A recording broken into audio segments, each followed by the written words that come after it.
네, 반갑습니다. 문성 IT입니다. 73회 2일차 문제를 살펴보고요. 문제 풀이 과정을 할 텐데, 73회 1일차 문제하고 아주 유사합니다. 이 패턴이나 73회 2일차의 첫 번째 문제 패턴이나 그 점등되는 강약만 다루고요. 여기에는 이제 이런 신호는 동작 중에는 푸시버튼 AB가 상호 인터락이 걸려 있다는 표시입니다. 먼저 선입력 우선 회로라는 뜻이죠. 먼저 신호가 잡혀서 동작이 시작되면 그 다음 그 동작 중에는 다른 신호가 잡히지 않는다는 그 인터락에 대한 표시를 이렇게 합니다. 동작이 시작되고 나서 푸시버튼 C를 가지고 누르자마자 라이징 엣지에서 모든 동작이 리셋된다. 두 번째, 이 문제는 다 비슷합니다. 이 카운팅하는 방법도 비슷하고, 동작 중에는 카운트가 변하지 않는다는 값을 표시를 했다면 아마 이 정도에다가 값을 넣어줘서 이 값이 의미 없다는 것을 이렇게 표현해 주는 것도 방법일 것 같았는데, 이런 경우에는 동작 중에는 이런 카운터 값이 락이 걸려 있다는 이런 그 타임 차트의 신호입니다. 이런 부분이 있고요.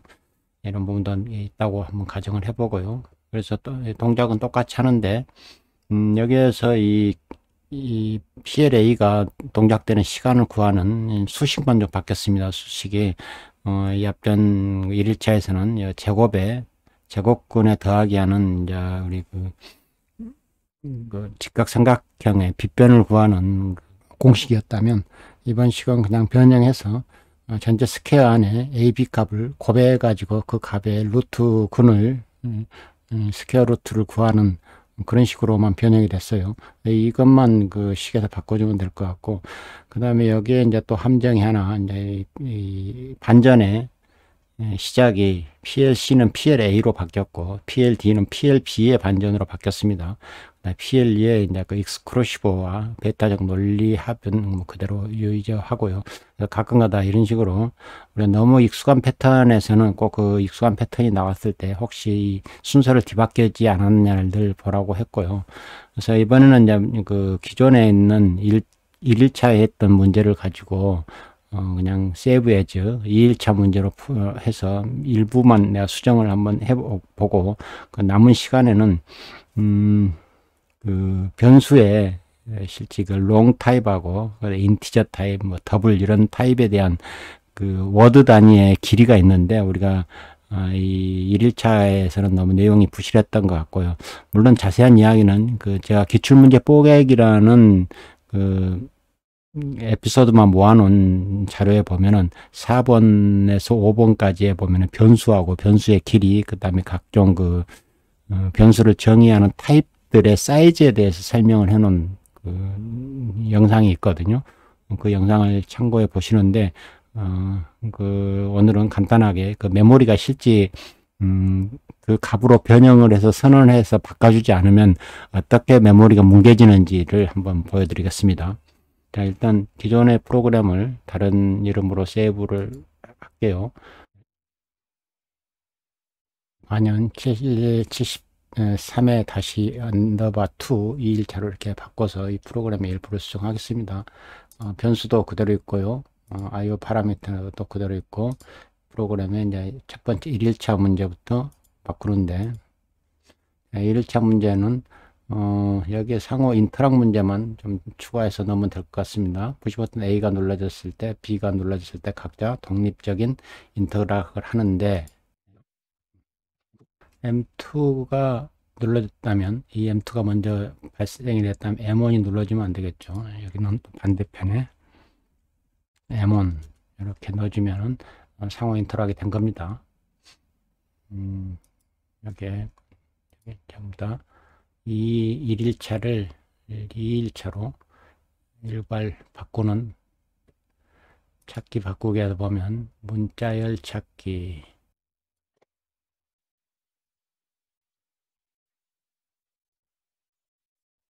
굳이 안 바꿔도 되는데 뭐 제가 신경 쓰여서 2일차로 전부 다 바꿨습니다. 저장을 한번 하고요. 가끔가다 그 시험장에 가서 열심히 프로그램 했는데 저장이 안 되고 프로그램이 행업이 되는 경우가 있었을 대비해서 항상 이 저장하는 것은 수시로 저장하는 것은 컨트롤 S라는 단축키가 윈도우즈에서는 공통 단축키입니다. 컨트롤 S라는 것을 늘 눌러주는 버릇 꼭 들이시기 바라고요.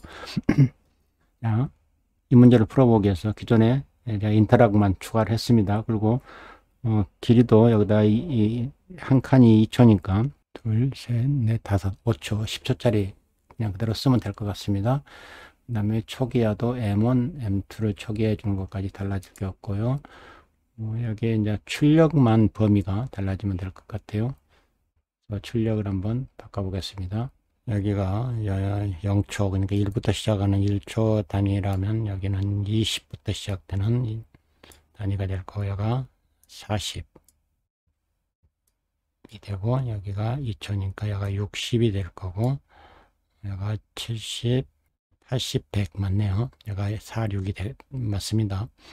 여기가 0.1부터 시작하고 20초, 40초, 여기 40초에 동시에 켜지고 B 모드에서는 그 다음에 60초에 켜지고 80초에 켜지고 여기는 10초가 다 지나가서 꺼지고 이런 숫자를 참고를 해서 이렇게 써놓고 자기만의 수식으로 단위로 써놓고 하면 좋습니다. A 모드는 제일 PLA가 4초하고 6초 사이에서 60 이것만 바꿔주면 될 것 같고요. B 모드는 550에서 60 그래서 이거 60 맞고요. 다시 PLB는 2초에서 6초 2초에서 이거 초, 그 다음에 5초에서 8초가 되겠죠. 그래서 8초, 그 다음에 PLC는 똑같이 1초에서 10초를 다 채우고 둘 다 마찬가지입니다. 그 다음에 PLD는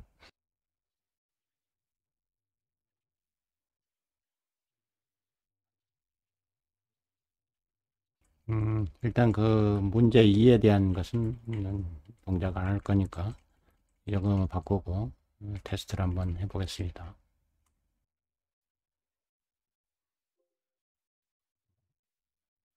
푸시 버튼 셀렉트 스위치 A가 원이 된 상태에서 A 모드 푸시 버튼 A를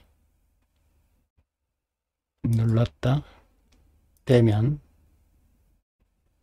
순차적으로 이렇게 됐다가 1초 있다가 하나만 남기고 다까지 하죠. 옳죠. 이렇게 동작하면 될 것 같고요. B 모드는 푸시 버튼 B를 눌렀다 떼면 가운데가 켜지고 한참 있다가 동시에 켜진 다음에 위에서부터 정확히 동작하죠. 이런 문제는 고치지 않고 여기 인터락 문제만 추가를 했습니다. 그러니까 동작을 A 모드를 하고 있을 때 B 모드가 눌러지면 안 된다는 겁니다.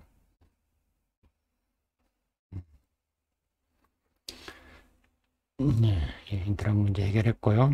자, 그러면 이제 두 번째 문제로 바로 들어갈 텐데 바로 런종 수정 시작으로 바꾸겠습니다. 여기서 크게 골격이 바뀌는 게 아니고 이 수식만 바꿔주면 될 것 같아요. 이 수식만 바꿔주면 되니까.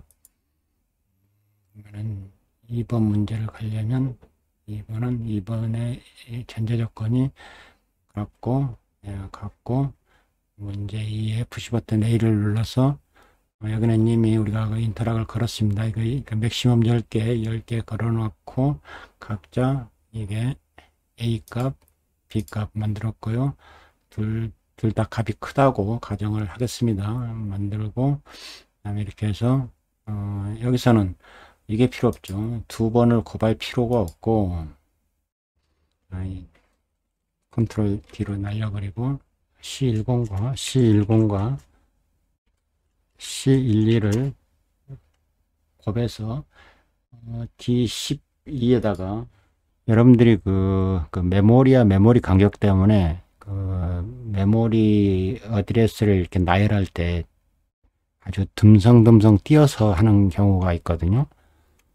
그런 경우는 그 시험에서는 유효할지 모르는데 실제 현업에 가면은 의미가 없습니다. 왜냐하면 메모리의 그 PLC의 메모리는 굉장히 제한적이거든요. 그런데 그렇게 그 듬성듬성 띄었을 만큼 메모리가 여유가 있지를 못해요.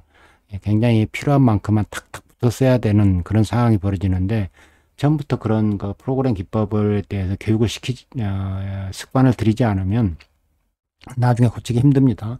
그래서 메모리는 꼭 필요한 만큼만 메모리를 쓰는 걸로 이렇게 습관을 들이기 바랍니다. 그래서 어떠냐, 우리가 두 번째 문제는 10번부터 어드레싱을 하기로 그렇게 했으니까 위에서 몇 개를 썼고 두 번째 문제를 쓸 때는 몇 번부터 어드레싱을 해야 되는지에 대한 부분도 상당히 프로그램 시험장에 가면 헷갈리거든요. 그래서 매번 2로 가서 내가 몇 번까지 메모리를 썼지, 그다음 카운팅해서 몇 번 쓰고 이런 것을 해결하기 위해서 제가 기출문제 뽀개기 그 과정하고 그 다음에 그 PLC 빨리 짜기 그 과정에서 이 어드레싱을 자기만의 나름의 노하우로 건너뛰는 방법에 대해서 나 이미 컨텐츠를 달아놨으니까 그 부분도 여러분들이 참조하시길 바랍니다.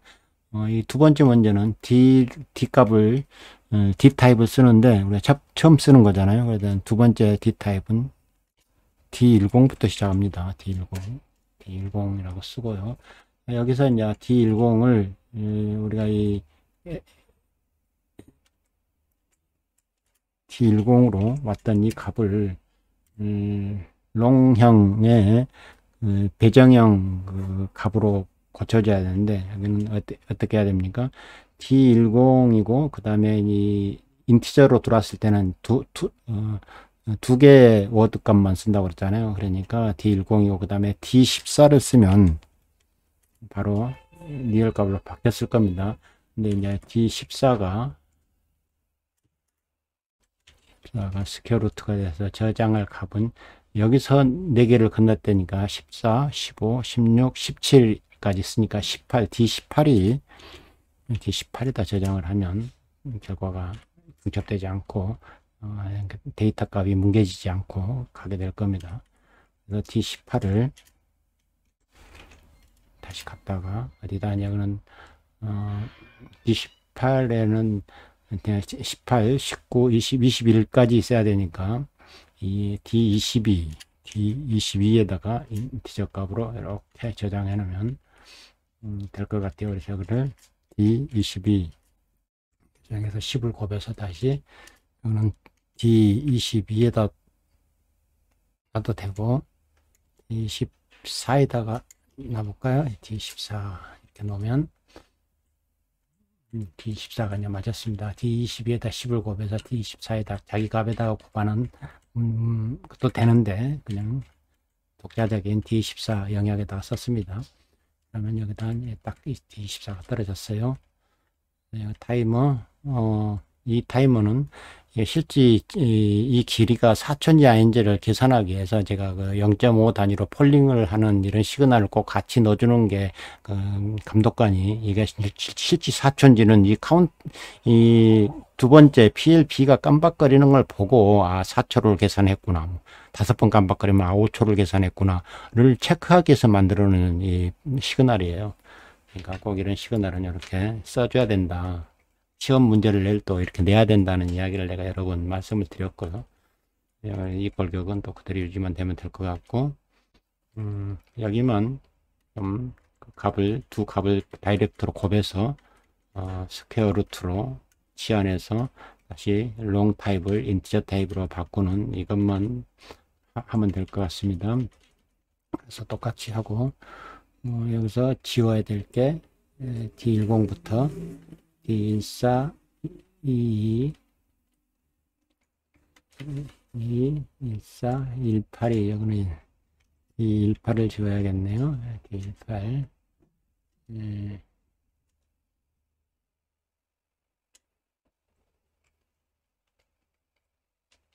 22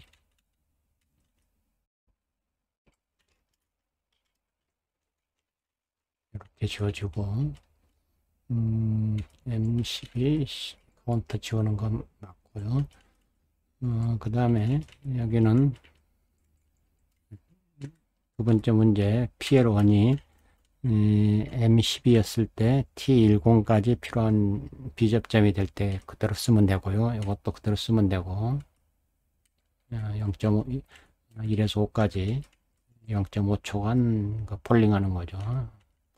이 부분이 이제 반전인데 봐야 되는 게 여기가 지문에 보면 PLC는 PLA의 반전원이라고 되어 있어요. 그래서 저는 PLA로 이렇게 바꿔주면 될 것 같고, 이거는 PLB로 바꿔주면 될 것 같습니다. 그 다음에 여기는 익스클루시브와 그대로 놔도 CD에 대한 이 정도만 바꾸면 될 것 같아요. 한번 돌려보고요. 난정 수정 쓰기를 시작을 했고, 그대로 PLC 올려서 이제 셀렉트 스위치를 이렇게 바꾸죠. 이렇게 바꾸면 기본적으로 CD 값이 켜져 있어야 되고요. 카운터를 5개, 4개를 한번 만들어 보겠습니다.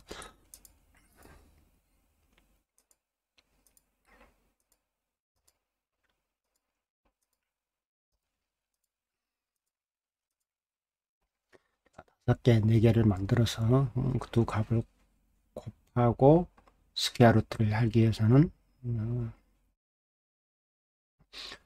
푸시버튼 C가 눌렀다가 빼면 계산이 됐습니다. 그래서 5 곱하기 4는 20이 됐고요. 20을 가지고 스퀘어 루트를 취하면 4.47이 이렇게 계산이 됐습니다.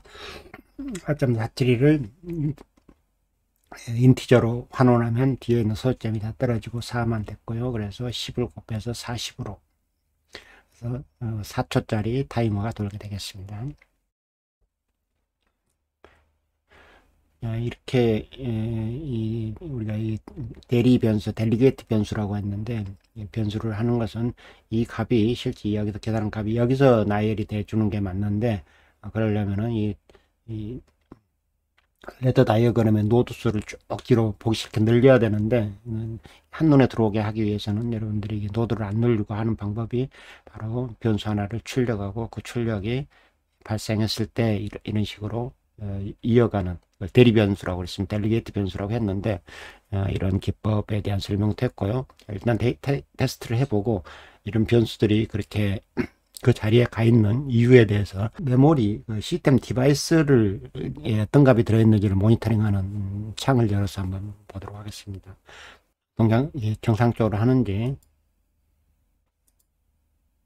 그 중에 4번을 깜빡거릴 거고요. 거기에 따른 반전 시그널이 동작이 되는 것 같아요. 이 값이 이렇게 들어있는 이유에 대해서 여기에서 시스템 모니터를 가지고 여기 뭐 D10이라 하면 D10 여기에 첫 번째 20 들어있는 거 맞죠? D10에 20 지금 제가 표시를 이거 10진법으로 표시를 했어요. 이거 2진법으로 표시하면 이런 식으로 보이죠. 10진법으로 이렇게 사이즈는 16이니까 워드 값의 2개로 표시가 된 거고요. 워드 값의 2개 키워드가 이렇게 표시된 겁니다.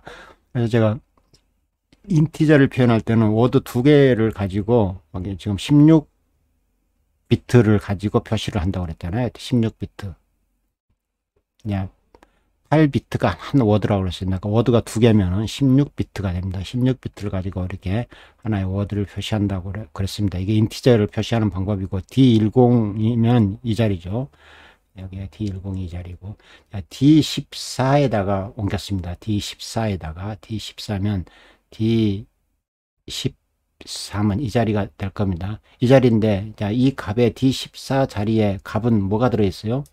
여기서 여기까지 들어있다는 겁니다.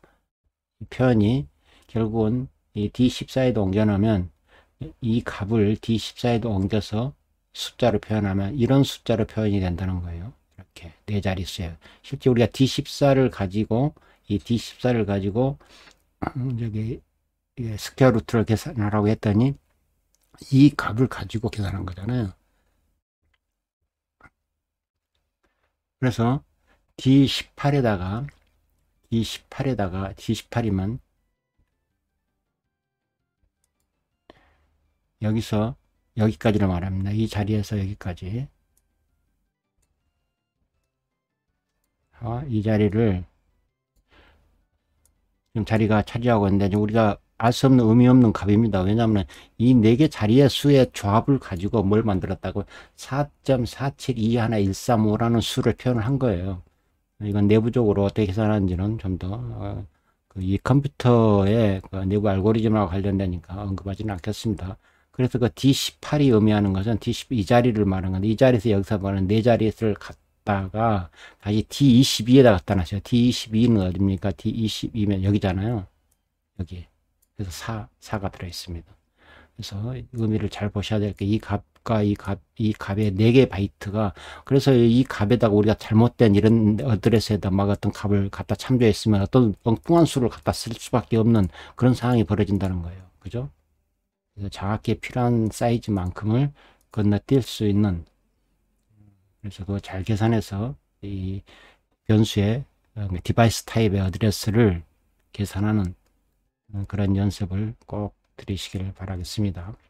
그리고 D24에는 이거죠. D24, 24는 이 부분, 우리 여기 40이 들어있습니다. 그렇죠? 정확히, 여기 D18은 이 값에서부터 이 값까지를 표현해서 그 값이 4.47213으로 이렇게 표시 표현했다. 이 부분. 시스템의 디바이스 모니터를 가지고 설명을 드렸습니다. 예, 오늘은 일단 여기까지 하고요. 곧 시간을 내서 3일차 풀이 과정을 올리도록 하겠습니다. 감사합니다.